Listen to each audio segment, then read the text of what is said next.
दोस्तों, स्वागत है आपका हमारे उत्तराखंड का चैनल जागर कॉल करार में।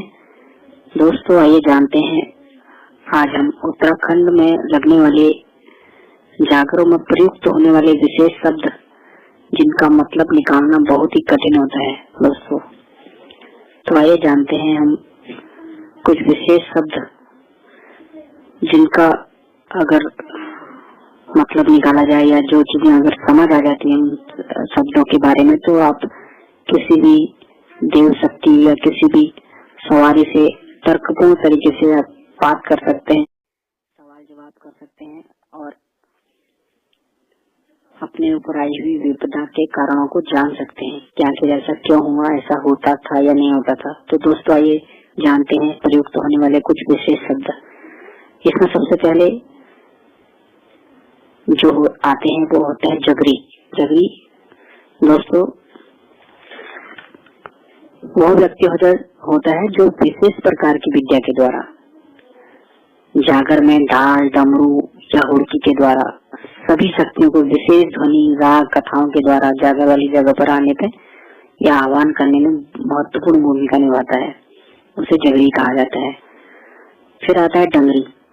डंगरी वह इंसान होता है जिसके अंदर देव शक्ति प्रवेश करती है या देव का अंश विद्यमान रहता है। तो जागरों में अक्सर आपको सुनने को मिलता है कि डंगरी फलाने का डंगरी या गिरजू का डंगरी। मतलब डंगरी वो इंसान होगा जिसके अंदर वह शक्ति विद्यमान होती है या वह सवारी या वह शक्ति जो देव शक्ति होती है प्रवेश करती है। तो दोस्तों, फिर आता है इसमें शौकार। अक्सर आपने सुना होगा शौकार।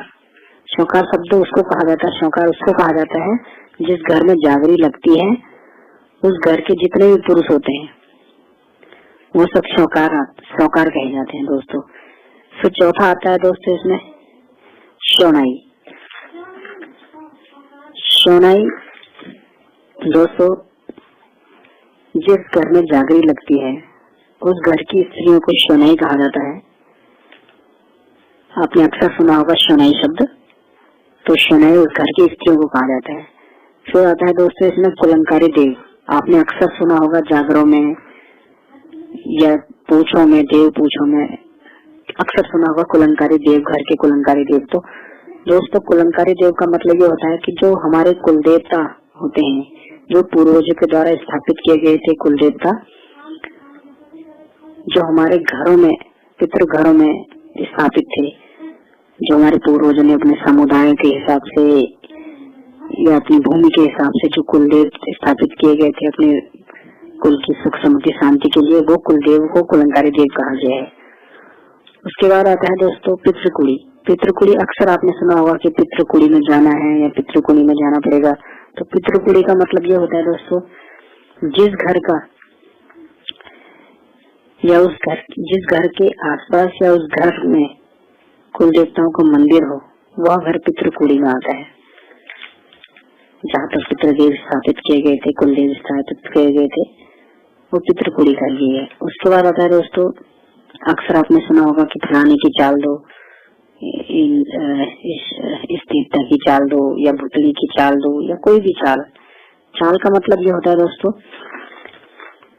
कि हर देव या जो शक्तियां होती है, भूत, मसान, बयाल या कोई भी शक्ति होती है, अलग अलग प्रकार की गाथा होती है हर किसी की। अलग अलग गाथाओं से, विद्याओं से या संबंधित जो शक्ति होती है, उसकी कोई कथा हो, उससे सुनाकर उसको उसके रागों के द्वारा, उस विद्या के द्वारा उस शक्ति को जागर वाले स्थान में अपने से संबंधित व्यक्ति पर प्रवेश कर सकते हैं। वो जिस व्यक्ति पर वह शक्ति आती है या वह सवारी आती है, उस व्यक्ति के अंदर उसको प्रवेश कराया जाता है उस ध्वनि के द्वारा, उस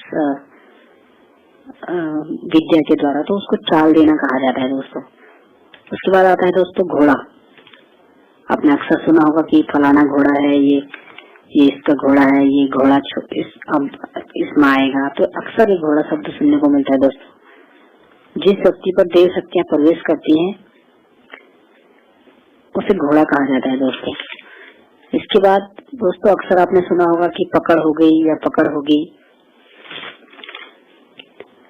तो पकड़ होने का मतलब ये होता है दोस्तों, किसी भी शक्ति के द्वारा, कोई भी शक्ति हो नकारात्मक सकारात्मक कोई भी शक्ति हो, पीड़ित परिवार के ऊपर किसी भी सदस्य या पूरे परिवार पर अपना प्रभाव बना देना, या हर मतलब कि उसको कह सकते हैं कि पूरी तरह से ये परेशानी देना किसी भी शक्ति के द्वारा, नकारात्मक भी हो सकती है, सकारात्मक भी हो सकती है। तो जो भी प्रभाव अपना दिखाती है, बुरा अच्छा, तो उसको पकड़ होना कहते हैं दोस्तों। तो दोस्तों इसमें अगला शब्द आता है खेलना।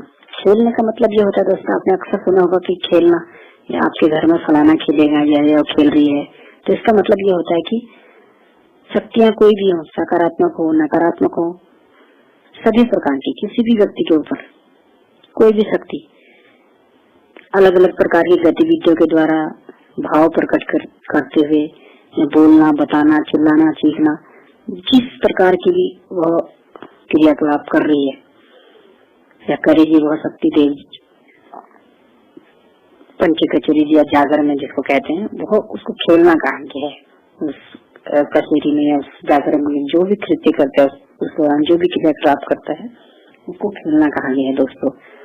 तो दोस्तों इन शब्दों के मतलब अक्सर जब जागर के दौरान ये शब्द बोले जाते हैं, तो कई लोगों की क्या होता है कि उनको इन चीजों का मतलब ही पता नहीं होता है। तो अगर आपको इन चीजों का मतलब पता होगा तो आप हाजिर जवाबी वहाँ पर, क्योंकि बहुत जरूरी है, बहुत एक हाजिर जवाबी होना बहुत जरूरी है दोस्तों। क्योंकि अगर आपको पता होगा तभी आप सवाल जवाब कर सकते हो देव शक्तियों से, नकारात्मक शक्तियों से, पितरों से, और सवाल जवाब जब करोगे तभी आपका रास्ता खुलेगा दोस्तों। तो दोस्तों अभी कुछ एक शब्द और रह गए हैं, अगले वीडियो में आपको जरूर बताऊंगा। तब तक के लिए इस चैनल को लाइक करें, सब्सक्राइब करें, और ऐसे ही वीडियो आपको मिलते रहेंगे। धन्यवाद।